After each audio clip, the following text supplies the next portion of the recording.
अस्सलाम वालेकुम, मैं हूँ शाहजेब खानजादा। आज एक तरफ इस्लामाबाद हाई कोर्ट से चेयरमैन पीटीआई इमरान खान की 9 मुकदमात में जमानत की दरख्वास्तें बहाल हो गई हैं और उन्हें एक अहम रिलीफ मिल गया है।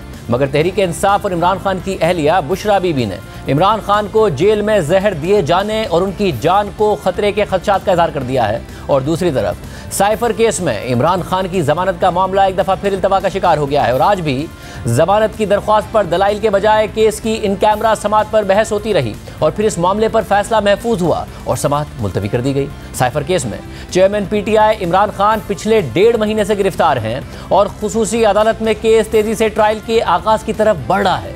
2 दिन पहले FIA ने अपनी तहकीकात मुकम्मल करके खुसूसी अदालत में चालान जमा करा दिया है, जिसके बाद आज खुसूसी अदालत के जज अबुल हसनात जुल्करनैन ने 4 अक्टूबर को समात रख ली है और मुल्जिमान को नोटिस जारी कर दिए हैं और साथ ही सुप्रिंटेंडेंट जेल अडियाला को 4 अक्टूबर की समात में चेयरमैन पीटीआई इमरान खान और शाह महमूद कुरैशी को अदालत में पेश करने की हिदायत कर दी है। अब परसों ये अहम समात मुकर्रर है और दिलचस्प बात यह है कि शाह महमूद कुरैशी को तो पहले भी अडियाला जेल से अदालत में लाया जाता रहा है, लेकिन इमरान खान के खिलाफ केस की अब तक तमाम समातें अटक जेल में ही होती रही हैं, लेकिन अब वो भी अडियाला जेल में कैद हैं। तो देखना यह है कि उन्हें 4 अक्टूबर की समात में अडियाला जेल से अदालत में लाया जाता है या नहीं। बहरहाल FIA चालान जमा करा चुकी है और उस चालान में चेयरमैन पीटीआई इमरान खान और शाह महमूद कुरैशी को मुल्जिम नामजद किया गया है और ट्रायल के बाद उन्हें सजा देने की इस्तदा की गई है। ज़राए के मुताबिक असद उमर FIA के मुल्जिमान की लिस्ट में शामिल नहीं है, जबकि चालान में इमरान खान के साबिक principal secretary Azam Khan FIA के मजबूत गवाह हैं और आजम खान का 161 और 164 का बयान चालान के साथ मुंसलिक किया गया है। ज़राए के मुताबिक FIA ने 28 गवाहों की लिस्ट चालान के साथ अदालत में जमा कराई है, जिनमें अमेरिका में पाकिस्तान के साबिक सफ़ीर असद मजीद, साबिक सेक्रेटरी खारजा सुहेल महमूद और एडिशनल सेक्रेटरी खारजा फैसल नियाज तिरमिजी समेत साइफर की कॉपी वजारत खारजा से लेकर वजीर आज़म तक पहुँचाने की पूरी चेन गवाहान में शामिल की गई है। हफ्ते को साइफर केस में ये अहम पेशरफ्त हुई थी, जिसके बाद आज अदालत ने मुल्जिमान को नोटिस कर दिए हैं और 4 अक्टूबर को समात मुकर्रर कर ली है, जिसके बाद इम्कान जाहिर किया जा रहा है कि अगले चंद दिनों में इमरान खान और शाह महमूद कुरैशी के खिलाफ साइफर केस का बाकायदा ट्रायल शुरू हो सकता है। तो शाखाना केस में जेल में मौजूदगी के दौरान ही FIA ने साइफर केस में इमरान खान को गिरफ्तार कर लिया था और यही वजह थी कि जब 29 अगस्त को इस्लामाबाद हाई कोर्ट ने तोशाखाना केस में चेयरमैन पीटीआई की सजा मुअत्तल की और उन्हें जमानत पर रिहा करने का हुक्म दिया, तो इसके बावजूद उन्हें जेल में ही रखा गया। फिर इस दौरान पीटीआई ने खुसूसी अदालत में ही इमरान खान की जमानत के लिए रुजू किया, लेकिन कुछ समातों के बाद 14 सितंबर को खुसूसी अदालत ने शाह महमूद कुरैशी के साथ साथ इमरान खान की जमानत की दरख्वास्त भी मुस्तरद कर दी। इस फैसले को इमरान खान ने इस्लामाबाद हाई कोर्ट में चैलेंज कर दिया, जहां चीफ जस्टिस आमिर फारूक खुद ये केस सुन रहे हैं, लेकिन अभी तक इस पर फैसला नहीं किया है। आज भी इस्लामाबाद हाई कोर्ट में इमरान खान की दरख्वास्त जमानत पर समात हुई, लेकिन मामला इन कैमरा समात तक महदूद रहा और जमानत का मामला आगे नहीं बढ़ सका। कल FIA ने केस की इन कैमरा समात के लिए दरख्वास्त दायर की थी, यानी खुफिया समात के लिए दरख्वास्त दायर की थी, जिसे मंजर आम पर न लाया जाए, जिस पर आज जमानत की दरख्वास्त के साथ समात हुई। दौरान समात chief justice Islamabad high court justice Aamir Farooq ने सवाल उठाया कि ट्रायल का मामला अलग है, क्या जमानत की समात भी इन कैमरा हो सकती है? तो FIA के वकील शाह खबर ने कहा कि ऑफिशियल सीक्रेट एक्ट के तहत ट्रायल को पब्लिक नहीं किया जा सकता। दरख्वास्त जमानत पर समात भी इन कैमरा की जा सकती है। कुछ बयानात और कुछ मवाद ऐसा है जिसे पब्लिक में बयान नहीं किया जा सकता। दूसरे मुमालिक से मुताल्लिक बयानात भी अदालत के सामने रखने हैं। ऐसे बयानात ओपन कोर्ट में सामने लाने से दूसरे मुमालिक से ताल्लुकात खराब होने का अंदेशा है। तो चीफ जस्टिस आमिर फारूक ने कहा कि अदालत दरख्वास्त जमानत पर फैसला लिखेगी तो वो भी तो पब्लिक होगा। जब फैसला पब्लिक होगा तो फिर समात इन कैमरा क्यों की जाए? अदालत ने पूछा कि साइफर से मुताल्लिक कोई कोड ऑफ कंडक्ट या SOP है तो बता दें। इस मौके पर एडिशनल अटॉर्नी जनरल ने साइफर के कोड ऑफ कंडक्ट से मुताल्लिक अदालत को आगाह किया, जिसके बाद FIA प्रोसिक्यूटर शाह खबर ने दलाइल दिए कि पाकिस्तान के सिफारत खानों से कोडेड साइफर भेजे जाते हैं। दफ्तर खारजा में साइफर को डीकोड किया जाता है। इस पर चीफ जस्टिस आमिर फारूक ने सवाल किया कि क्या ये तमाम कोड यूनिवर्सल होते हैं? तो एडिशनल अटॉर्नी जनरल ने जवाब दिया कि कोडेड पैगाम हर मुल्क का अलग अलग होता है। शाह खबर ने कहा कि साइफर खुफिया दस्तावेज है जिसे हर सूरत खुफिया रखा जाता है। चीफ जस्टिस ने पूछा कि साइफर आते कैसे हैं? तो शाह खबर ने जवाब दिया कि साइफर ईमेल या फैक्स के जरिए कोडेड शक्ल में आता है। इस दौरान चेयरमैन पीटीआई के वकील सलमान सफदर ने इन कैमरा समात के खिलाफ दलाइल देते हुए कहा कि चेयरमैन पीटीआई इमरान खान पर साइफर को पब्लिक करने का मुकदमा दर्ज किया गया। प्रोसिक्यूशन की समाअत इन कैमरा करने की दरख्वास्त ही उससे मुतजाद है। FIA की दरख्वास्त है कि समाअत इन कैमरा करे क्योंकि कुछ पब्लिक ना हो। अगर साइफर पहले ही पब्लिक हो चुका तो प्रोसिक्यूशन अब किस चीज़ को पब्लिक नहीं होने देना चाहती है। इस मौके पर चीफ जस्टिस आमिर फारूक ने रिमार्क दिए कि मैंने 9 सालों में किसी केस की इन कैमरा समाअत नहीं की। एक आध दफ़ा मिसिंग पर्सनस के केसेस की इन कैमरा समाअत की होगी। इमरान खान के वकील सलमान सफदर ने मौक़िफ़ इख्तियार किया कि मैं अपने दलाइल में साइफर के कोड में जाऊंगा ही नहीं। हमारे तो सारे लोग आज तैयार होकर आए थे कि आज अदालती कार्रवाई बराह रास्त अवाम को दिखाई जाएगी, लेकिन यहाँ सरकारी वकला कह रहे हैं कि समाअत को इन कैमरा कर दें, पब्लिक को कुछ पता ना चले। इस पर चीफ जस्टिस ने रिमार्क दिए कि कोर्ट की कार्रवाई बराह रास्त भी होगी। अभी इस पर कमेटी काम कर रही है, लाइव स्ट्रीमिंग होगी, ज़रूर होगी। हमने ये मामला फुल कोर्ट के सामने रखा है। सलमान सफदर ने दलाइल देते हुए मजीद कहा कि जमानत की दरख्वास्त पर समाअत इन कैमरा नहीं की जा सकती। ट्रायल कोर्ट में समाअत इन कैमरा करने की दरख्वास्त दायर की जा सकती है। कोई हसास बात हो तो वो इन चैम्बर भी की जा सकती है। अगर हुकूमत को कोई हसास मालूमात देनी है तो वो तहरीरी तौर पर जमा करा सकती है। चीफ जस्टिस आमिर फारूक ने सवाल उठाया कि क्या आजकल के ज़माने में ओपन कोर्ट के तसव्वुर के खिलाफ कोई इक़दाम मुनासिब होगा। इसके बाद उन्होंने इन कैमरा कार्रवाई की इस्तदा पर फैसला महफूज कर लिया और कहा कि केस दोबारा समाअत के लिए मुकर्रर करने की तारीख देंगे। तो सलमान सफदर ने उनसे कहा कि इस्तदा है कि आइंदा समाअत 1-2 दिन में ही रख ली जाए। तो चीफ जस्टिस ने कहा कि ऑफिस केस समाअत के लिए मुकर्रर कर देगा। चेयरमैन पीटीआई इमरान खान को साइफर केस में तो इस्लामाबाद हाई कोर्ट से आज कोई रिलीफ नहीं मिला, लेकिन आज इसी अदालत से उनकी 9 मुकदमात में जमानतें बहाल हो गई हैं।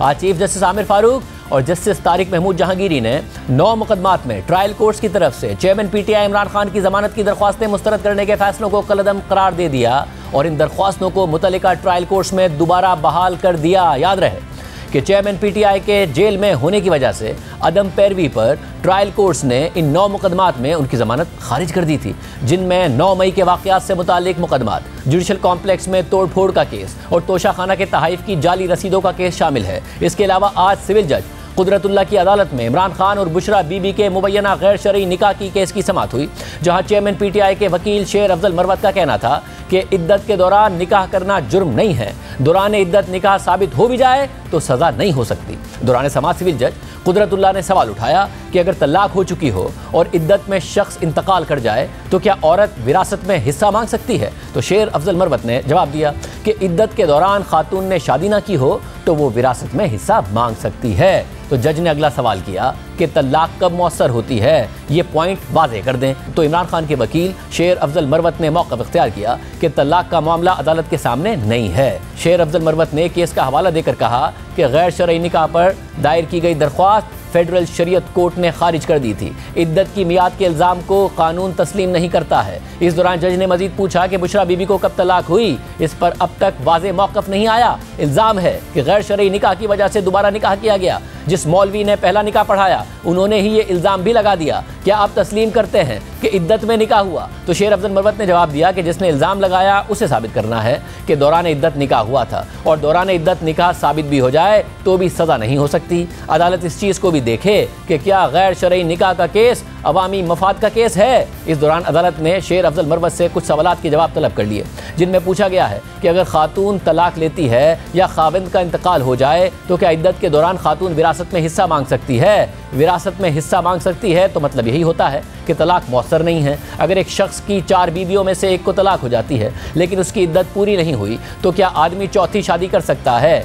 शेर अफजल मरवत ने जवाब दिया कि तलाक का तयन करना फैमिली कोर्ट का काम है, इद्दत के दौरान निकाह करना जुर्म नहीं है। इसके बाद शेर अफजल मरवत ने अदालत की जानिब से उठाए गए सवालात पर जवाब देने के लिए वक्त मांग लिया, जिस पर अदालत ने समाअत 12 अक्टूबर तक मुलतवी कर दी और शेर अफजल मरवत को आइंदा समाअत पर मज़कूरा सवालात का जवाब देने का हुक्म दे दिया। और दूसरी तरफ मुल्क में जैसे जैसे आम इंतखाबात की तारीख करीब आती जा रही है वैसे वैसे तहरीक इंसाफ के खदशात बढ़ते जा रहे हैं। पहले तहरीक इंसाफ के रहनुमा बार बार गिरफ्तार किए जा रहे थे, अदालतों से जमानत मिलने के बावजूद गिरफ्तार किए जा रहे थे, तो दूसरी तरफ लापता होने का सिलसिला अब शुरू कर दिया गया है। साथ ही चेयरमैन पीटीआई की अहलिया बुशरा बीबी ने इस खदशे का इजहार कर दिया है कि इमरान खान को अडियाला जेल में खाने के जरिए जहर दिया जा सकता है, और पीटीआई ने बतौर जमात भी जेल में इमरान खान की जान को लाहक खतरात से मुतालिक अपने खदशात का इजहार कर दिया है। इमरान खान की अहलिया बुशरा बीबी ने वकील लतीफ़ खोसा के जरिए इस्लामाबाद हाई कोर्ट में दरख्वास्त दायर करके मौक़िफ़ इख्तियार किया है कि खदशा है कि मेरे शौहर को जेल में खाने के जरिए जहर दिया जा सकता है। चेयरमैन पीटीआई को घर के खाने की इजाज़त नहीं दी गई है, जैसे माजी में कैदियों को सहूलत दी गई थी। जिम्मेदार मेडिकल अफसर के जरिए मेरे शौहर इमरान खान को खालिस खुराक की फराहमी को यकीनी बनाया जाए। मिलावट ज़दा खुराक शौहर की ज़िंदगी के लिए नुकसानदेह हो सकती है। बुशरा बीबी ने अपनी दरख्वास्त में मजीद कहा कि मेरे शौहर को जेल मैनुअल के मुताबिक वो सहूलियात नहीं दी जा रही जिसके वो हकदार हैं। जेल में सहूलियात की फरहमी से मुतालिक अदालती हुक्म पर अमल दरामद कराया जाए। मेरे शौहर के साथ जेल में गैर इंसानी सलूक आइन के आर्टिकल 9 और 14 की खिलाफ वर्जी है। चेयरमैन पीटीआई इमरान खान को जेल में वॉक और एक्सरसाइज की सहूलत फराहम की जाए। इमरान खान एक अंडर ट्रायल कैदी हैं और मुल्जिम जुर्म साबित होने तक बेकसूर या मासूम तस्वुर होता है। बुशरा बीबी ने इस दरख्वास्त में वजारत दाखिला, वजारत दिफा, वजारत कानून, IG जेल खाना जा, superintendent Adiala jail, DG intelligence bureau और DG FIA को फरीक बनाया है और अदालत ने कल इस दरख्वास्त को समाअत के लिए मुकर्रर कर दिया है, जिसकी समाअत चीफ जस्टिस आमिर फारूक खुद करेंगे, जिन पर पीटीआई अदम एतमाद का इजहार भी कर चुकी है। इसके अलावा 2 दिन पहले तहरीक इंसाफ के तर्जुमान शुएब शाहीन ने मीडिया से बात करते हुए कहा कि इमरान खान की जान को शदीद खतरात लाहक हैं। जेल में इमरान खान की खुराक को चेक नहीं किया जा रहा है। यहाँ हमें खतरा है कि खान साहब के ऊपर कातलाना हमले ऑलरेडी हो चुके हैं और जिसकी कड़ियां PDM की जमातों की तरफ जाती हैं और ताकतवर तबकों की तरफ जाती हैं। आज हमें शदीद खतरा है उनकी लाइफ को। ना तो खानों का कोई चेक हो रहा है, कहीं खुदा ना खास्ता उनके साथ किसी किस्म का भी मिसहैप हो सकता है। उस तरह की और कोई हरकत जो PDM की जमातें इनके पीछे लगी हुई हैं और कुछ ताकतवर लोग जो पीछे लगे हुए हैं, तो हम ये वार्न करना चाहते हैं तमाम एडमिनिस्ट्रेशन को, तमाम इदारों को और तमाम उन लोगों को कि जो इसमें जो कोताही बरत रहे हैं, जो जिंदगी को खतरे में डाल रहे हैं। अगर खुदा ना खास्ता ऐसा कुछ हुआ तो कौन आपको माफ नहीं करेगी। हमने इस हवाले से बात करने के लिए निगरान वज़ीर दाखिला सरफराज भुट्टी साहब को प्रोग्राम में आने की दावत दी। वो मसरूफियत की वजह से नहीं आए, मगर इल्ज़ाम शुएब शाहीन साहब PDM पर भी लगा रहे हैं। हमारे साथ खुद शुएब शाहीन साहब मौजूद हैं, इसके अलावा नून लीग के रहनुमा तलाल चौधरी साहब मौजूद हैं। आप दोनों का बहुत शुक्रिया। शुएब शाहीन साहब, ये किसी इन्फॉर्मेशन की बुनियाद पर आप इल्ज़ाम लगा रहे हैं या एक महज खदशे का इजहार कर रहे हैं? PDM की जमातें कैसे इमरान खान साहब को अडियाला में जहर दे सकती हैं, क्योंकि आप इदारों के साथ साथ इन पर भी इल्ज़ाम लगा रहे हैं? देखिए, पहली बात तो हम 2 हवाले हैं, दोनों चीज़ें हैं। एक माजी के किए जाने वाले इक़दामात, दूसरा हमारा खदशा, तीसरा हमारी इंफॉर्मेशन। ये तीनों चीज़ें अगर कंबाइन करेंगे तो हमारे ख़तरात मज़ीद बढ़ जाते हैं। आपके सामने क़तलाना हमला जो इनके ऊपर हुआ, उसके बाद जो JIT बनी थी और वो अभी काम कर रही थी तो उनको हटा दिया गया, और जिनके खिलाफ हमारी ऑब्जर्वेशन जानी थी और उनको JIT का हिस्सा बना दिया गया। और उसके बाद जो FIR कटवाना चाहते थे इमरान खान साहब, वो नहीं कटी। और उसके साथ साथ आप देख लें, इमरान रियाज आज वापस आ गया 150 दिन बाद, तकरीबन 140 दिन या जितने दिन वो रहा। आज वो ना गुफ्तगू कर सकता है, ना बात कर सकता है, ना जिस तरह की उसकी फिजिकल और मेंटल पोजीशन है वो है जो आज से 150 दिन पहले थी। इस बात को कंफर्म करते हुए, क्योंकि मेरी खुद इमरान रियाज से बात हुई है, वो बात करने में बहुत ज़्यादा स्ट्रगल कर रहे हैं, उनका वज़न बहुत ज़्यादा गिर गया है, या आप दुरुस्त कह रहे हैं कि बहुत बुरी हालत में इमरान रियाज खान की वापसी हुई है? जी, मैं वही कह रहा हूँ ना। तो आप अगर इस पोजीशन को सामने रखें तो हमारे खदशात मजीद बढ़ जाते हैं। अच्छा, मगर इमरान रियाज को तो ज़ाहिर डिसअपीयर कर दिया गया था। इमरान खान साहब कैद में हैं, वो अटक में थे, तो आप लोगों ने इसरार किया, अदालत में पिटीशन दायर की कि उन्हें अडियाला में मुंतकिल किया जाए, क्योंकि अडियाला जेल में सहूलियात बेहतर है। ये खबर भी आई कि इमरान खान साहब ने कहा था कि जी मैं सेट हो गया हूँ अडियाला में। इसके अलावा जो जज जुल्करनैन है, उन्होंने अपने ऑर्डर में भी लिखा था कि इमरान खान ने कहा कि जेल हुकाम का रवैया भी मेरे साथ ठीक है, मुझे मुकम्मल इत्मीनान है, मैं अपने आप को महफूज भी महसूस कर रहा हूँ, सिर्फ मेरा जो बुशरा बीबी से अलहदा मुलाकात का वक्त है वो बढ़ा दिया जाए। उन्होंने सिर्फ ये दरख्वास्त की थी, उसके बावजूद आप लोग इसरार करके उन्हें अडियाला जेल लेके गए और अब आप कह रहे हैं उन्हें जहर दिया जा सकता है या सहूलियात नहीं है। शाहज़ेब साहब, हमने वो मुकदमा किया था जिस वक्त वो मुतासिब जज हुमायूं दिलावर ने फैसला किया और उस फैसले में लिखा हुआ है कि इनको अडियाला जेल में रखा जाए, लेकिन जिन ताकतों ने उनको अटक जेल ले गए, हमने उस वक्त एतराज़ किया और पिटीशन फाइल की कि जनाब ये तो हुक्म में लिखा हुआ है कि अडियाला जेल लेकर जाएं, किसके हुक्म से अटक जेल ले जाया गया? और अदालत ने कहा ठीक है, हम इस पर फौरी तौर पर फैसला करते हैं। और साथ ही हमने उसमें अपील भी फाइल कर रखी थी। उन्होंने कहा जी 4 दिन में हम जमानत का फैसला करेंगे। वो 25 दिन बाद उस केस में जिसमें हमने ये पिटीशन फाइल की, उसकी तो जमानत हो गई, और 2 महीने के बाद इस बात का फैसला आया कि जनाब नहीं, इनको अटक जेल से रवाना कर दिया जाए अडियाला जेल में, और जिस वक्त हमने इत्मीनान का इजहार कर दिया, जबकि जिस वक्त जैसे ही फैसला आया तो कोर्ट रिपोर्टर्स बताते हैं कि आपके जो वकला थे वो बहुत ज्यादा खुशी का इजहार कर रहे थे, एक दूसरे को मुबारकबाद दे रहे थे, मगर आपने प्रेस कॉन्फ्रेंस करके फिर इस्लामाबाद हाई कोर्ट के चीफ जस्टिस पर सवाल उठा दिया। जो वकला वहां पर मौजूद थे वो तो आपके वकला वो बड़े खुश थे इस बात पर। नहीं, इसमें उससे पहले इमरान खान, अच्छा जो शुरू में आप जरा देख लें, डिस्ट्रिक्ट एंड सेशन जज साहब अटक ने वो जो लिख के भेजा और वो रिपोर्ट दी कि किस हालत में कैमरे लगाए हुए हैं और किस तरह उनके वॉशरूम की पोजीशन है और किस तरह का सेल है, वो रिपोर्ट आपके सामने है। उसके बाद टू सम एक्सटेंट वो जो शिकायत थी दूर कर दी गई और खान साहब ने लिख के दिया, और उन्होंने जो यानी उनको रिपोर्ट की जो जज साहब है स्पेशल जज, और उस जज साहब को रिपोर्ट होने के बाद ये फैसला आता है।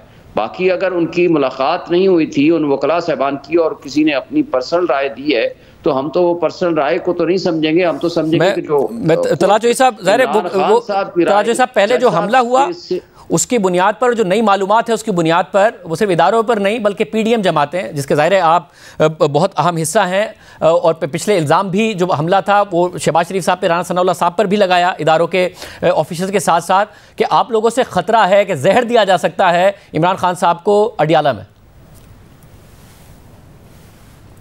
बिस्मिल्लाहिर्रहमानिर्रहीम।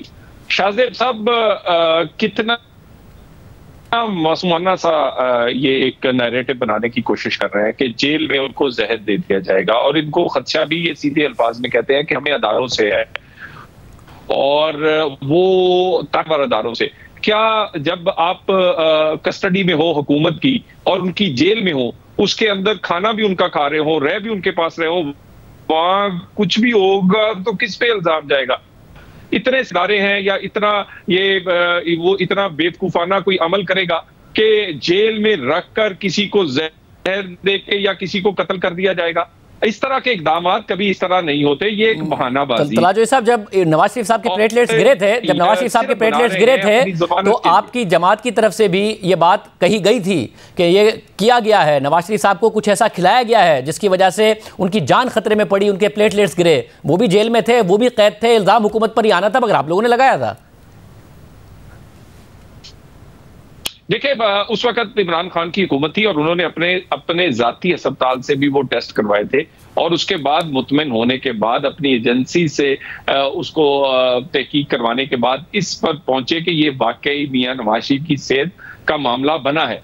तो इस वक्त सारे अदारे, सारे हॉस्पिटल्स, इमरान खान की सेहत जो है वो उसको तो वो कह रहे हैं बिल्कुल ठीक है, देसी मुर्ग भी मिल रहा है, मर्जी की खुराक मिल रही है, लोगों को मर्जी का मिलने का टाइम मिल रहा है, हर तरह की सहूलत है, और उसके बाद मर्जी की जेल भी इनको मिल गई है, यानी, और उसके बाद अदालतें खुली हुई हैं जी, अदालत में चले जाएं। मगर एक जमानत करवाने के लिए जब आपके पास कोई और आर्गूमेंट नहीं है, जमानत करवाने के लिए आपके पास बेगुनाही साबित करने के लिए कोई और चीज नहीं है, तो अब आप को कह रहे हैं इसलिए कि मेरी जान को खतरा है, ये बहाना बनाकर जमानत करवाना चाहते हैं। जान को खतरा जेल नहीं होता, जेल से बाहर होता। और शुएब शहीद साहब, अब ये एक मसला है कि इमरान खान साहब ने खुद ने पहले कहा कि जी एक तो कैमरा लगा हुआ है, ऊपर से जो वॉशरूम है उसकी दीवार छोटी है, वो शिकायत एड्रेस कर दी गई। तो अगले ऑर्डर में जो मजिस्ट्रेट साहब ने लिखी थी उनकी शिकायत, तो फिर अगले ऑर्डर में बाकायदा तौर पर जो साइफर केस की समाअत कर उन्होंने लिखा कि इमरान खान ने मुकम्मल इत्मीनान का इजहार किया है। इमरान खान साहब की तरफ से शिकायत नहीं आ रही है, जमात की तरफ से आ रही है और उनकी अहलिया की तरफ से आ रही है। क्या उन्हें खुद भी शिकायत और खदशात हैं जिसको उनकी अहलिया बयान कर रही हैं, या आप लोग बयान कर रहे हैं अपनी जान के हवाले से, सहूलियात के हवाले से, खाने के हवाले से? देखिए शाहजेब साहब, पहली बात तो यह है कि जब उन्होंने इत्मीनान का इजहार अटक जेल में कर दिया तो उसके बाद इस फैसला आना इटसेल्फ ही नेगेशन है of the rights of the citizen of Pakistan. दूसरी बात यह है कि आप लोग दरख्वास्त वापस ले लेते ना, आप लोगों ने दरख्वास्त वापस ले लेते आपके वकला कि जी उन्हें ना अडियाला में मुंतकिल किया जाए, वो तो खुश हो रहे थे। रिजर्व था, आर्डर रिजर्व था, तो रिजर्व करने के बाद फैसला दे दिया उन्होंने। जब जज साहब स्पेशल कोर्ट ने लिख दिया कि now it is satisfied, now the accused is satisfied, तो उसके बाद तो कोई गुंजाइश बाकी नहीं रहती। फिर उससे आगे हम चलते हैं। आपके वकील को इस्लामाबाद हाई कोर्ट के इल्म में नहीं लाना चाहिए था कि जी वो मुतमईन है, अब हम नहीं इस्तदा कर रहे हैं इस बात की कि उन्हें मुंतकिल किया जाए? जी लाना चाहिए था, फैसले से पहले लाना चाहिए था, लेकिन उसमें कोई सीएम वगैरह मेंटेनेबल नहीं होती। जब आर्डर रिजर्व हो जाए, ना एप्लीकेशन के जरिए ना किसी अदरवाइज आप ये कह सकते हैं जब तक फैसला ना आए, और रिजर्व होने के बाद दरमियान में हमारे पास कोई ऑप्शन नहीं होता। लेकिन जो आपने बात की है, देखें उनकी ज़ाहिर वाइफ और मिसेस जो करीबी तरीन उनके अजीज रिश्तेदारों में हो सकते हैं, जो उनके साथ इंफॉर्मेशन उनके पास हो सकती है, ज़ाहिर ना वो किसी वकील के पास होगी, ना ही उनकी कोई इंफॉर्मेशन किसी और शख्स के पास होगी। हाँ, जो उनके कौंसल हैं, वकील साहब हैं, उनको ज़रूर वो इंफॉर्मेशन मौजूद होगी। जो तराल साहब ने फरमाई है बात, एक बात मैं वाज़ेह कर दूँ, देखें बेल का मामला टोटली मुख्तलिफ है। हम ये नहीं कह रहे कि जमानत इसकी बुनियाद पर दे दें कि जनाब हमारी जिंदगी को खतरा है। हमने तो जमानत का केस ऑन मेरिट्स हमने पेश किया है, और पिछले मंडे वो फिक्स था। चीफ जस्टिस साहब ने उसमें कहा जी पहले मैं ये फैसला करूंगा कि क्या ट्रायल इन कैमरा होना चाहिए या बेल का फैसला भी क्या ओपन कोर्ट में होना चाहिए। हमने कहा जी आप बेशक मैं तलात साहब की तरफ जाने से पहले, मगर मुझे ऐसा लगता है कि आप लोगों के वकला की भी आपस में लैक ऑफ कोऑर्डिनेशन है, क्योंकि ज़ाहिर जज साहब को बाद में बताया, इमरान खान साहब ने जब जज साहब मिले अहले खाना से वकला से तो वो पहले मिल रहे थे, वकला एक दूसरे को बता सकते थे कि जी ये दरख्वास्त वापस ले लें, फैसला महफूज होने से पहले। इमरान खान साहब मुतमईन हो गए हैं, वो इस वक्त अटक जेल में बिल्कुल सेट हो गए हैं, उन्हें कोई ट्रांसफर करने की जरूरत नहीं है। ऐसा लगता है लैक ऑफ कोऑर्डिनेशन है, जो कि पब्लिक बयानात की सूरत में भी एक दूसरे के खिलाफ नजर आती है, आपके खिलाफ और फिर साहब नहीं, ऐसी बात इसलिए नहीं हो सकती कि मुझे ये बता दें, हमें अटक और अडियाला से फर्क नहीं है। हम ये कहते हैं कि अडियाला में जो फैसिलिटीज एक साबिक प्राइम मिनिस्टर ऑफ पाकिस्तान का हक है under the rules and law, वो तो उसको मिलनी चाहिए। और यहाँ पूरा ड्रामा रचाया गया कि नहीं जनाब उनको तो बड़ा चीजें मिल रही हैं और वो बी क्लास उनको मिल रही है, ये सारा झूठ है, ये गलत बयानी से काम लिया जा रहा है। उनको तो उसी सी क्लास बल्कि तारीख तरीन सेल में रखा गया है। उनको वॉक करने की जो फैसिलिटी वहां थी अटक जेल में, वो भी नहीं दी जा रही, और ये जेल मैनुअल के मुताबिक उनका हक है। तो अब बात यह है कि ठीक है आपने अडियाला शिफ्ट कर दिया, कर दें, लेकिन बात यह है कि जो उनका एक हक है under the law, under the rules, under the constitution, वो तो उसको मिलना चाहिए। तलात साहब तलात साहब इसमें वो दूर होने चाहिए। ये आपका पॉइंट आ गया। मैं आगे बढ़ते हुए तलात जी साहब, अब नवाज शरीफ साहब तो आ रहे हैं, अब से 20 दिन बाद वो पाकिस्तान आ रहे हैं, अगर उनकी तारीख एक दफ़ा फिर नहीं बदलती है। आप लोगों के पास तो कुछ भी नहीं है, बयानिया भी नहीं है। शुएब शाहीन साहब पिछले हफ्ते हमारे प्रोग्राम में थे, उन्होंने कहा कि जी जो जस्टिस काजी फाइसा का फैजाबाद धरना केस पर फैसला है वो आइन और कानून की अमलदारी के लिए बहुत ज़्यादा लाजमी है, आइन और कानून के मुताबिक है, सबके खिलाफ कार्रवाई करें, जनरल फैज़ हमीद के खिलाफ भी होती है तो करें। पीटीआई ये पोजीशन ले रही है, जो रिव्यू में गई थी रिव्यू वापस लेके आप लोग खामोश हो गए हैं, एक स्टेटमेंट देके नवाज शरीफ साहब, और अब सब ऐसा लग रहा है कि उससे बैक ट्रैक कर रहे हैं। आप लोगों के पास तो कुछ भी नहीं है, वो वापस आ रहे हैं। तो देखिए मियां नवाज शरीफ के पास हमेशा वो बयानिया होता है जिसको पाकिस्तान की जरूरत होता है, और इस वक्त पाकिस्तान को एक ऐसे बयानिए की, सिर्फ बयानिया नहीं बल्कि एक ऐसे प्लान की जरूरत है, और एक ऐसी टीम की जरूरत है, एक ऐसे लीडर की जरूरत है जो पाकिस्तान के आम आदमी के रोटी का मसला हल कर सके, पाकिस्तान की इकोनॉमी का मसला हल कर सके, और पाकिस्तान में एक ऐसा निजाम ला सके कि तमाम अदारे अपने दायरे में रहकर काम करें। एक ऐसी मुंतखब हुकूमत आए जो कि वोट से आए, और ना सिर्फ वो हक उसको मिले बल्कि इख्तियार मिले। नैरेटिव बनाते हुए किसी से वो कभी डरे नहीं है, और वो आदमी है जो उस वक्त लोगों के नाम लेते रहे जब लोग पूरे ताकत में होते थे, अपनी पोजीशन। मगर ताजू साहब, ये जो इतलात आ रही हैं कि जमात के अंदर जाके शहबाज शरीफ साहब ने भी उनको मशवरा दिया है कि जी आप परफॉर्मेंस पर और क्या डिलीवर कर सकते हैं, इकोनॉमी पर और कारकर्दगी पर बात करें। आप क्योंकि ज़ाहिर है आप इलेक्शन लड़ना है, आपकी नाअहली ख़त्म हो गई है, आपको लगता है कि आपका जो वोटर सपोर्टर है वो इस बात पर खुश हो जाएगा कि नवाज शरीफ साहब क्या प्लान लेकर आ रहे हैं, या वो सुनना चाहेगा कि 2018 के इलेक्शन से पहले जो बयानिया था वोट को इज्जत दो और कौन कौन उसके रिस्पॉन्सिबल थे, वो सुनना चाहेगा?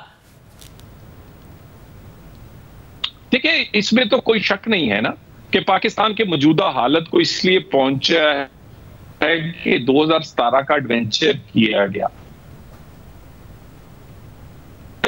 एडवेंचर किया जाता तो 2 रुपए की रोटी थी, 100 रुपए का डॉलर था, और पाकिस्तान का भट्टा नहीं होने चाहिए। मगर इस वक्त जरूरत है एक ऐसे बयानिए की कि जिससे लोगों को ये उम्मीद मिले कि उनका चूल्हा चल सकेगा, पाकिस्तान की इकोनॉमी चल सकेगी, पाकिस्तान आगे चल सकेगा। मैं शेख से ज़ाहिर वाज़ेह नज़र आ रहा है कि आगे बढ़ने की बात कर रहे हैं। वो जो इसहाक डार साहब ने भी कहा कि खुदा पर मामला छोड़ दिया है। शेख साहब, आपको क्योंकि दरमियान में खबर आई थी कि पीटीआई चाहती है कि मामलात इस्टेब्लिशमेंट के साथ बेहतर हों, कोई बैकडोर राब्ते भी किए जा रहे हैं, आपकी तरफ से जो पोजीशन अब ली जा रही है, क्या कोई नतीजा नहीं निकला उनका, इसलिए आप लोग मुकम्मल तौर पर, चाहे जैसे फाइज साहब का वो फैसला जो उनके खिलाफ रेफरेंस का बाइस बना, आप खुद कह रहे हैं कि जब जो कार्रवाई होती हो, चाहे जनरल फैज़ हमीद के खिलाफ हो, क्या कोई नतीजा नहीं निकला उस बैकडोर डिप्लोमेसी का? देखिए, पहली बात तो यह है कि बैकडोर चैनल कोई भी नहीं है हमारा, ना ही हमने उसको इस्तेमाल किया है, ना ही हमारा मकसद है। हाँ, हम ये मुतालबा ज़रूर करते हैं तमाम जमहूरी ताकतों से भी और तमाम स्टेक होल्डर से कि आप फ्री एंड फेयर इलेक्शन कराएं, इस मुल्क में सियासी अदम इस्तेहकाम ख़त्म करें और इलेक्शन को मुतनाज़ा ना करें, क्योंकि अगर इलेक्शन मुतनाज़ा हो गया तो आपके मसाइल डबल ट्रिपल हो जाएंगे। और जो तलाल साहब कह रहे हैं कि 16 महीने की कारकर्दगी या लोगों को उनके महंगाई और बेरोजगारी से निकालना, ये तो आए थे महंगाई मुकाव मार्च लेकर के। आज इनके अपने आदाद व शुमार के मुताबिक 6.1% GDP को ये 0.3% पे ले आए। और क्या शहबाज शरीफ साहब को नवाज शरीफ साहब ने नहीं बता दिया था कि वो महंगाई खत्म करने का नुस्खा क्या है? इनके 87 वजीरों मुशीर थे, यानी पाकिस्तान की तारीख की सबसे बड़ी काबीना, जिसमें से 70 के करीब इनके वज़रा थे। और शहबाज शरीफ साहब मगर मुझे PMLN के नहीं थे। तो आप कह रहे हैं कि इस बयानी के साथ कंटिन्यू करेंगे, या फिर ये बयानिया आप लोग अग्रेसिव इसलिए आगे हो रहे हैं ताकि इस्टेब्लिशमेंट बैकफुट पर जाए और फिर आप लोगों से बात करे, मुज़ाकरात करे और मामला तय करे? वो स्ट्रेटजी जो कि नवाज शरीफ ने अपनाई थी गुजरावाला जलसे में, बाकायदा नाम लेके और बाकायदा तनकीद करके। नहीं, हमारा कोई बयानिया हमारा ये है ही नहीं। हम तो पब्लिक कौम देख रही है, हमें बयानिया की क्या जरूरत है? कौम नहीं देख रही। हमारे लीडर आज गिरफ्तार नहीं, आज मुझे बताएं उठाए गए हैं, किसने उठाए हैं, वो कहाँ हैं? आप कानून के मुताबिक अगर जुर्म किया है सदाकत-ए-बाज़ी उसको पेश करें। ये अहम बात है, ये अहम बात है कि आपके लोग गिरफ्तार ने क्या अदालत में पेश करें, गिरफ्तार ही नहीं किए जा रहे, बल्कि कानून के मुताबिक, कानून के मुताबिक जिसका जो हक है उसको मिले, बल्कि डिसअपीयर किए जा रहे हैं। बहुत शुक्रिया शेख शाहीन साहब, तला चोई साहब हमारे साथ मौजूद थे। ये बड़ा अहम सवाल है क्योंकि जैसे जैसे इलेक्शन की तारीख करीब आती जा रही है, वैसे वैसे तहरीक इंसाफ या इमरान खान के करीब समझे जाने वाले सीनियर सियासी रहनुमाओं के लापता होने के ट्रेंड में इजाफा हो गया है, जिन्हें ना अदालत में पेश किया जा रहा है और ना ही पुलिस इसकी वजाहत कर पा रही है। इस वक्त पोजीशन यह है कि तहरीक इंसाफ के कुछ रहनुमा कई दिनों या हफ्तों से लापता हैं या मुबैना तौर पर उन्हें मंजर आम से गायब कर दिया गया है। पुलिस समेत ना कोई इदारा उनकी हिरासत की तस्दीक कर रहा है और ना ही अदालत में कोई पेशरफ सामने लाई जाती है। PTI के मगरबी पंजाब के सदर फरूख हबीब, जो 9 मई के बाद रूपोश थे, वो भी इस सूरत हाल का शिकार हो गए हैं। PTI दावा कर रही है कि उन्हें गवादर से गिरफ्तार या अगवा कर लिया गया है। 27 सितंबर की रात तहरीक इंसाफ के सोशल मीडिया अकाउंट पर पोस्ट किया गया कि बलूचिस्तान के इलाके गवादर से साबिक वफाकी वजीर फरूख हबीब, उनके भाई और दीगर 4 साथियों को पुलिस यूनिफॉर्म में मलबूस एक शख्स और 7 से 8 सादा कपड़ों में नामालूम अफराद ने आधी रात के वक्त बगैर किसी वारंट के हिरासत में ले लिया। हम उम्मीद करते हैं कि कानून के मुताबिक तमाम जेरे हिरासत अफराद को सुबह अदालत में पेश किया जाएगा। तहरीक इंसाफ के वकला को भी कानूनी कार्रवाई के लिए अलर्ट कर दिया गया है। फिर 29 सितंबर को डॉन अखबार से बात करते हुए बलूचिस्तान के निगरान वजीर इत्तला जान अचकजई ने फरूख हबीब की गिरफ्तारी की तस्दीक भी कर दी और कहा कि फरूख हबीब अपने भाई और ससुर समेत दीगर 6 लोगों के साथ गवादर में पहुंचे ताकि ईरान में दाखिल हो सकें। यानी हुकाम ने तस्दीक की कि उन्हें गिरफ्तार किया गया है, लेकिन अब तक फरूख हबीब को पाकिस्तान की किसी भी अदालत के सामने पेश नहीं किया गया है। इस हवाले से हमने बलूचिस्तान के निगरान वज़ीर इत्तला जान अचकजई से भी पूछा कि आपने फरूख हबीब की गिरफ्तारी की तस्दीक की थी मगर उन्हें अभी तक अदालत में पेश नहीं किया गया, तो जान अचकजई ने इस हवाले से हमें कोई जवाब ही नहीं दिया। जबकि दूसरी तरफ आज लाहौर हाई कोर्ट ने फरूख हबीब की बाजियाबी के लिए उनके भाई की तरफ से दायर की गई दरख्वास्त पर समाअत की और IG पंजाब से 6 अक्टूबर को रिपोर्ट तलब कर ली है। अब ये वही पैटर्न है जो हालिया दिनों में साबिक वफाकी वज़ीर दाखिला शेख रशीद अहमद, PTI के रहनुमा सदाकत अली अब्बासी और उस्मान डार के केसेस में भी सामने आया है। ये तीनों अफराद भी कई दिनों से लापता हैं या मुबैना तौर पर गायब कर दिए गए हैं और पुलिस इस हवाले से लाइलमी का इजहार कर रही है। साबिक वज़ीर दाखिला शेख रशीद भी 17 सितंबर से लापता हैं और उनकी बाजियाबी का मामला लाहौर हाई कोर्ट के रावलपिंडी बेंच के सामने ज़ेरे समाअत है। इस हवाले से आज भी अदालत में समाअत हुई। RPO रावलपिंडी सैयद खुर्रम अली अदालत में पेश हुए तो अदालत ने उनसे पूछा कि शेख रशीद और उनके साथ दीगर 2 अफराद कहाँ हैं, आप लिख कर अदालत को देंगे या शेख रशीद को पेश करेंगे? जिस पर RPO ने अदालत से मजीद 15 दिन का वक्त मांग लिया मगर अदालत ने कहा कि 15 दिन बहुत ज़्यादा हैं, ये आम मामला नहीं है, 2 दिन की भी मोहलत बहुत ज्यादा होगी। दरख्वास्त गुजार के वकील के कहने पर मजीद 7 दिन की मोहलत देता हूँ। शेख रशीद 1 हफ्ते तक बाजियाब ना हुए तो अदालत FIR का हुक्म दे देगी। दौरान समाअत अदालत ने पूछा कि शेख रशीद के साथ गिरफ्तार 2 अफराद रिहाई के बाद क्या कर रहे हैं, तो शेख रशीद के वकील ने जवाब दिया कि रिहाई पाने वाले दोनों अफराद खामोश हैं, कुछ बताने से इज्तनाब कर रहे हैं। हमारे पास शवाहिद मौजूद है कि शेख रशीद को रावलपिंडी पुलिस ने गिरफ्तार किया है। इसके बाद अदालत ने केस की समाअत 1 हफ्ते तक मुलतवी कर दी, जबकि आज ही शेख रशीद के साथ लापता होने वाले उनके भतीजे शेख शाकिर भी घर पहुंच गए हैं। 17 सितंबर को शेख रशीद के वकील और भतीजे शेख राशिद शफीक ने दावा किया कि पुलिस और सादा कपड़ों में मलबूस अफराद शेख रशीद को रावलपिंडी में उनकी रिहाइशगाह से गिरफ्तार करके ले गए थे, लेकिन रावलपिंडी पुलिस शेख रशीद की गिरफ्तारी की मुसलसल तरदीद कर रही है। इससे पहले 26 सितंबर की समाअत में अदालत के सामने RPO रावलपिंडी ने मौक़िफ़ इख्तियार किया था कि शेख रशीद हमारे पास नहीं है और जहां से उन्हें हिरासत में लिया गया वो भी हमारी हुदूद में नहीं आता। इस पर अदालत ने सवाल किया था कि क्या आप लिख कर देने को तैयार हैं कि शेख रशीद आपके पास नहीं है? अगर कल को शेख रशीद रावलपिंडी से बरामद हुए तो आपके खिलाफ केस चलेगा। और आज अदालत ने RPO को इस हवाले से 7 दिन की मोहलत दे दी है। इसके अलावा उस्मान डार गुज़िश्ता 23 दिन से लापता हैं। तहरीक इंसाफ का मौक़िफ़ है कि 9 सितंबर को उस्मान डार को मलीर कैंट कराची से कुछ नामालूम अफराद अपने साथ दे गए और उन्हें नामालूम मकाम पर मुंतकिल कर दिया गया, मगर सिंध पुलिस उस्मान डार की गिरफ्तारी से लालमी का इजहार कर रही है और कह रही है कि वो हमारे पास नहीं है। 20 सितंबर को सिंध हाई कोर्ट में सरकारी वकील ये बयान दे चुके हैं कि उस्मान डार पुलिस की तहवील में नहीं है। इस समाअत के बाद सिंध हाई कोर्ट ने पुलिस को उस्मान डार की गुमशुदगी के हवाले से 3 अक्टूबर तक रिपोर्ट पेश करने का हुक्म दिया हुआ है। फरूख हबीब, उस्मान डार और शेख रशीद के अलावा तहरीक इंसाफ के रहनुमा और साबिक एमएनए सदाकत अली अब्बासी 1 सितंबर से लापता है और 1 सितंबर को ही PTI ने सोशल मीडिया पर पोस्ट किया था कि सदाकत अली अब्बासी को इस्लामाबाद से अगवा किया गया है। बाद में उनके वकील बाबर अवान ने मजीद तफसीलात बताई कि सदाकत अली अब्बासी को पार्लियामेंट हाउस के सामने लॉजिस से अगवा किया गया है, मगर इस्लामाबाद पुलिस सदाकत अली अब्बासी की गिरफ्तारी से मुसलसल नाइल्मी का इजहार कर रही है। यूँ सदाकत अली अब्बासी का 1 महीने से पता नहीं चल रहा है और इस बात पर अदालत पुलिस की सरजनिश भी कर चुकी है।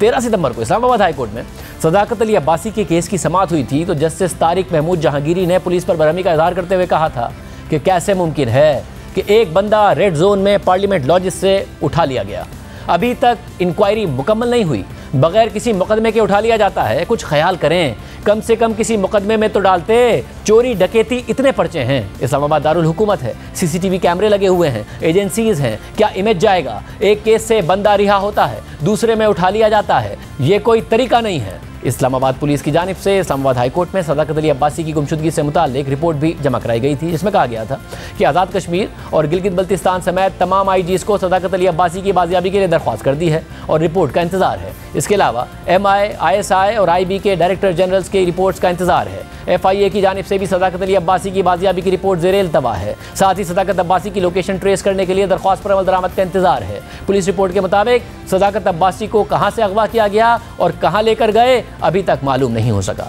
ये चारों तहरीक इंसाफ के वो रहनुमा या इत्तिहादी हैं जो कई दिनों या हफ्तों से लापता हैं। ना तो उन्हें अदालतों में पेश किया जा रहा है, ना उनके मुकदमात का पता लग रहा है और ना ही पुलिस उनकी हिरासत की तस्दीक कर रही है। और निगरान हुकूमत की कारकर्दगी पर इस हवाले से मुसलसल सवाल उठ रहे हैं कि वो क्यों इन मामलात पर खामोश तमाशाई बनी हुई है। हमने इस मामले पर निगरान वफाकी वज़ीर दाखिला सरफराज बुगटी को प्रोग्राम में बुलाया, लेकिन वो नहीं आए। प्रोग्राम में ब्रेक शामिल करते हैं। एक और अहम खबर है स्मगलिंग पर क्रैकडाउन के हवाले से आज एक बड़ा अहम बयान सामने आया है। डॉलर भी मुसलसल गिर रहा है, तफसीलात आपके सामने रखेंगे एक ब्रेक के बाद। सितंबर के महीने के आदाद-ओ-शुमार सामने आ गए हैं। बरामदात में बेहतरी आई है, टैक्स रेवेन्यू भी टारगेट से ज़्यादा इकट्ठा हुआ है। रुपया भी डॉलर के मुकाबले में मुसलसल गिरने के बाद अब मुसलसल बढ़ रहा है और सितंबर के महीने में बेस्ट परफॉर्मिंग करेंसी रहा है। और आज अक्टूबर का आगाज़ भी डॉलर के मुकाबले में 98 पैसे इजाफे के 7 रुपये ने किया है और इंटरबैंक में डॉलर 286 रुपये 76 पैसे पर आ गया है, जबकि ओपन मार्केट में 1.5 रुपये कम होकर 286 रुपये 50 पैसे पर आ गया है। सितंबर के आगाज़ में डॉलर इंटरबैंक में 307 रुपये और ओपन मार्केट में 335 रुपये पर चला गया था।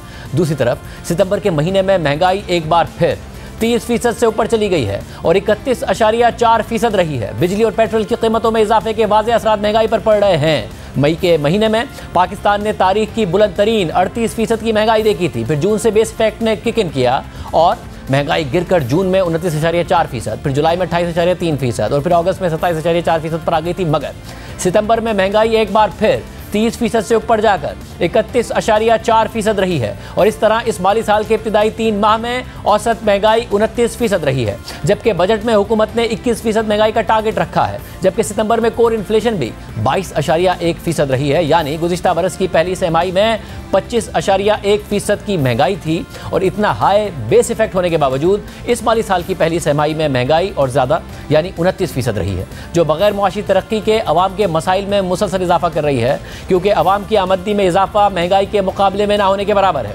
दूसरी तरफ IMF मुआहदे के तहत नवंबर में रिव्यू और किस्त मिलने के लिए IMF की मंजूरी दरकार होगी, और इसके लिए IMF का वफ़द अक्टूबर के आखिर में पाकिस्तान आने की इतलात है। और इस हवाले से टैक्स महसूलात पहली तिमाही के टारगेट से बेहतर रही हैं, और FBR ने पहली तिमाही में 1978 अरब रुपए के टारगेट के मुकाबले में 2041 अरब रुपए टैक्स इकट्ठा किया है, यानी टारगेट से 63 अरब रुपए ज़्यादा टैक्स इकट्ठा किया है। जबकि सिर्फ सितंबर के महीने में FBR ने टारगेट से 40 अरब रुपए ज़्यादा टैक्स इकट्ठा किया है। सितंबर का टारगेट 794 अरब रुपए था, मगर टैक्स 834 अरब रुपए का इकट्ठा किया गया है। मगर पाकिस्तान का टैक्स टू GDP खित्ते के मुकाबले में बहुत कम है, और FBR का टैक्स टू GDP रेशो 8.5% है। जंग और द न्यूज़ में मेहताब हैदर की खबर के मुताबिक निगरान हुकूमत ज़राअत, रिटेल और रियल एस्टेट सेक्टर्स पर टैक्स लगाने पर गौर कर रही है, और न सिर्फ इस साल 9,200 अरब रुपए का टैक्स टारगेट हासिल करने, बल्कि अगले 2 साल में टैक्स महसूलात को 13,000 अरब रुपए पर ले जाने का प्लान है। और इस हवाले से ज़राअत, रिटेल और रियल एस्टेट सेक्टर्स के टैक्स रिजीम में तरामीम करने के लिए ऑर्डिनेंस भी लाया जा सकता है।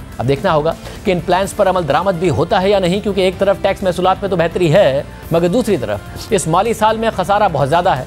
स्टेट बैंक के अपने आदाद शुमार के मुताबिक हुकूमत ने इस माली साल के इब्तिदाई 70 दिनों में 1600 अरब रुपए का कर्ज लिया है, जबकि गुज़िश्ता बरस इसी अरसे में 261 अरब रुपए का कर्ज लिया था। जबकि जेस ग्लोबल की रिपोर्ट के मुताबिक हुकूमत ने पहली तिमाही में 2,500 अरब रुपए की डोमेस्टिक फाइनेंसिंग की है, जो गुज़िश्ता बरस इसी अरसे में 794 अरब रुपए थी। जबकि इसके अलावा सितंबर के महीने के बरामदात के अदद शुमार हौसला अफजा रहे हैं, और सितंबर में बरामदात $2.5 अरब रही हैं, जबकि दरामदात तकरीबन $4 अरब रही हैं, और तिजारती खसारा कम होकर $1.5 अरब रहा है। जबकि इतलात है कि सितंबर में तरसीलात ज़र में भी बेहतरी रही है, और इंटरबैंक में डॉलर्स की लिक्विडिटी बेहतर होने की वजह से भी डॉलर मुसलसल गिर रहा है। और दूसरी तरफ ओपन मार्केट और ब्लैक मार्केट में क्रैकडाउन के बाद डॉलर्स के गिरने का सिलसिला जारी है। गुज़िश्ता हुकूमत में जब इंटरबैंक और ओपन मार्केट में डॉलर की कदर को कंट्रोल करने की कोशिश की गई, तो एक ब्लैक मार्केट पैदा हो गई थी, जहां डॉलर ऑफिशियल रेट से 30 से 35 रुपए ऊपर जाकर दस्तयाब था। मगर इस वक्त अगर इंटरबैंक में डॉलर 286 रुपए 74 पैसे का है, तो ओपन मार्केट में 286 से 286 रुपए 50 पैसे पर दस्तयाब है। यानी सिर्फ रेट नहीं है, बल्कि दस्तयाब भी है, और ब्लैक मार्केट में बुलंद कीमत पर डॉलर्स नहीं बिक रहे हैं। मगर सवाल यही है कि ये क्रैकडाउन कितना पायदार होगा। ताहम निगरान वज़ीर दाखिला सरफराज बुगटी ने स्मगलिंग पर क्रैकडाउन की तफसीलात बताई। 2200 मैट्रिक टन गंदम जो है वो बरामद की गई है। इसी तरह 8000 मैट्रिक टन जो है वो शुगर, यूरिया की तकरीबन 4300 मैट्रिक टन, और जो POL की स्मगलिंग थी वो 10,195 लीटर POL की जो मिकदार है वो पकड़ी गई है। डॉलर की स्मगलिंग में 168 FIRs जो है वो दर्ज कर चुके हैं। उसमें जो 658 मिलियन रुपीस की बरामदगी भी ग्राउंड पे हो चुकी है। 43 मैट्रिक टन मंशियात जो है वो अभी तक पकड़ लिए। साथ ही सरफराज बुगटी ने बताया कि आर्मी चीफ ने भी अपने लोगों को कहा है कि जो लोग स्मगलिंग में मुलविस होंगे उनके खिलाफ कोर्ट मार्शल होगा। It's very common knowledge, or at least it's commonly accused in Pakistan, that security agencies, and particularly those that are serving on the border, a lot of the smuggling happens under their nose, or sometimes they're even involved in that. Is there any effort on that front? जो security forces के वहाँ पर check post और वो हैं, उसके लिए तो मैंने आपको बताया कि अब हमने जॉइंट चेक पोस्ट किए, और ये बात आपकी बहुत हद तक दुरुस्त है, 100% दुरुस्त है कि अगर मैं ये कह दूँ स्ट्रेट अवे कि नहीं जी उनकी तो कोई इन्वॉल्वमेंट ही नहीं थी, तो ये मुनासिब नहीं है, क्योंकि ये स्मगलिंग जितनी भी हुई है ये कोई ऊँटों पे नहीं हुई है। ये स्मगलिंग जो है वो ट्रकों पे हो रही थी, और उसमें जो भी लोग थे, क्योंकि पाकिस्तान की फ़ौज के जो आर्मी चीफ़ हैं उन्होंने बड़ा क्लियर कट अपने लोगों को कह दिया है। मैं उस मीटिंग का हिस्सा था जिसमें बड़ी वाज़ेह डायरेक्शन थी कि न सिर्फ कोर्ट मार्शल होंगे, बल्कि वो लोग जो इस तरह के प्रैक्टिसेस में इन्वॉल्व होंगे उनको जेल भी भेजा जाए। फ़ौज की अपनी एक अकाउंटेबिलिटी है, और वो अकाउंटेबिलिटीज़ ना सिर्फ हमने यहाँ देखी, हमने 9 मई में भी देख ली है। हमारे साथ इस हवाले से बात करने के लिए सीनियर साहब शहबाज राना साहब मौजूद हैं। शहबाज राना साहब, बहुत शुक्रिया हमें शो में ज्वाइन करने के लिए। ज़ाहिर क्रैकडाउन हो रहा है, असरात नज़र आ रहे हैं, कितना परमानेंट होगा सवाल है। अब IMF के वफ्द ने आना है, फिर नवा रिव्यू होना है, टैक्स महसूलात ज़रूर बेहतर है, मगर खसारा और ज़्यादा है। क्या वाकई कोई संजीदा कोशिश हो रही है कि जी जो IMF भी कहता है कि आप जो टैक्स नहीं देते हैं उन पर टैक्स लगाएं, जो कि अमीर हैं उन पर टैक्स लगाएं, उस तरफ जाया जाए, बड़े ज़मींदारों पर, रिटेल पर, रियल एस्टेट पर? जी बिस्मिल्लाहिर्रहमानिर्रहीम। बहुत शुक्रिया शाहज़ेब खानज़ादा साहब आपका। ये इसमें कोई शक वाली बात नहीं है कि जो पहले छमाही के जो अदाद शुमार आए हैं टैक्स कलेक्शन के इंतहाई अच्छे हैं, और मेरा ख्याल जहाँ पे हम FBR को क्रिटिसाइज़ करते हैं उनकी जो टीम है उनको जो क्रेडिट है वो देना चाहिए, और उन्होंने वाकई अच्छा काम किया है। और मेरा ख्याल है कि ये एक तरह से एक पैगाम भी है कि शायद जो चेयरमैन FBR अपना काम ठीक कर रहे हैं, और उनको अगर कोई तब्दील करने की सोच रहा है बात, तो वो शायद उनको नहीं सोचनी चाहिए, because he is the man from the service and he knows the service. उनके ऊपर बिल्कुल चेक रखना चाहिए, और अगर उनकी टीम के अंदर कोई चेंज करने की ज़रूरत है तो वो उनको देख लेना चाहिए। बाकी एज अ होल FBR काम अच्छा कर रहा है, उसको छेड़ने की ज़रूरत नहीं है। क्या ये काफ़ी है? क्या एक FBR के हदफ हासिल करने से आपके जो IMF के प्रोग्राम के बाकी अहदाफ हैं वो हासिल हो जाएंगे? वो शायद काफ़ी नहीं है, लेकिन ये तकरीबन 63 बिलियन की एक एडिशनल सपोर्ट हुकूमत को इन अ वे मिल गई है कि जो इनका बजट का फ्रेमवर्क बना था पहली क्वार्टर का, और जिसकी बुनियाद के ऊपर आपका पहला रिव्यू होना IMF के प्रोग्राम का, उसमें अगर कोई एक्सेसेस हो रहे एक्सपेंडिचर तो सम हो यहाँ से कुछ ऑफसेट हो जाएंगे। इसमें शाहज़ेब साहब जो प्रॉब्लमेटिक एरिया भी मुझे थोड़ा सा इनिशियल इन्फॉर्मेशन मेरे पास है, क्योंकि आपको पता है सितंबर अभी ख़त्म हुआ और इसके नंबर्स आने में 2 से 3 हफ्ते लगते हैं। सूबा वाली साइड से शायद कुछ वहाँ पे जो टारगेट्स हैं वो अपने अहदाफ से वो आगे पीछे हैं, वहाँ पे कुछ प्रॉब्लम्स हैं, तो उसको देखने की ज़रूरत होगी। वहाँ पे अगर हुकूमत बिल्कुल, अब तो खैर वो क्वार्टर ख़त्म हो गया, शायद इनके पास ज़्यादा ऑप्शन नहीं है चीज़ों को कटेल करने की, but there can be some slippages on the fiscal side. Revenue पे आप ठीक है, एक्सपेंडिचर साइड के ऊपर स्लिपेजेस होंगी। क्या वो इतनी स्लिपेजेस हैं कि जो 63 अरब रुपये FBR ने इकट्ठा किया, को जो पेट्रोलियम डेवलपमेंट लेवी क्या उसका हदफ किया, और बाकी जो नॉन टैक्स रेवेन्यू हो क्या उससे वो पूरी हो जाएंगी, या उससे भी ज़्यादा तो फिर इनको वेवर लेना पड़ेगा? प्रॉब्लम इनको 2-3 जगहों पर आएगा जो मुझे लग रहा है। इनको नेट इंटरनेशनल रिजर्व्स के टारगेट के ऊपर प्रॉब्लम आ सकता है। डोमेस्टिक एसेट्स के स्टेज पे कुछ नहीं कहा जा सकता, अभी नंबर्स फाइनल नहीं है। जो एक्सटर्नल साइड है वहाँ पे इनको जो फाइनेंसिंग के जो इश्यूज़ हैं वहाँ पे इनको प्रॉब्लम आ सकता है। क्या ये चीज़ें कंटिन्यू रहेंगी? क्या जो क्रैकडाउन शुरू हुआ है, क्या जो आर्मी चीफ ने कमिटमेंट दिखाई है कि अपने ही लोगों के खिलाफ उन्होंने एक्शन लिया, जो हमें इंटरम जो इंटीरियर मिनिस्टर हैं वो बता रहे हैं, टाइम विल टेल। लेकिन अभी तक इनकी टू द एक्सटेंट ऑफ जो एक्सचेंज रेट मार्केट में जो इनका क्रैकडाउन है वो बिल्कुल ठीक जा रहा है। वो इसलिए ठीक जा रहा है कि जब केयर टेकर गवर्नमेंट को जब इक़्तिदार मिला तो उसके बाद जब डॉलर की प्राइस शूट की वो गलत था। पाकिस्तान की इकॉनमी के फंडामेंटल अच्छे थे बुरे थे, जो भी थे उसमें कोई ड्रास्टिक चेंजेस नहीं थी।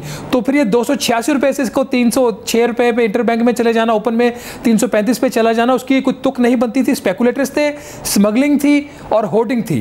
तो तीनों फैक्टर्स, अब जो हुकूमत जितना भी इसका क्रेडिट लेना चाहे, स्टेट बैंक जितना भी क्रेडिट लेना चाहे, काम तो पीछे से मिलिट्री ने किया है सारा।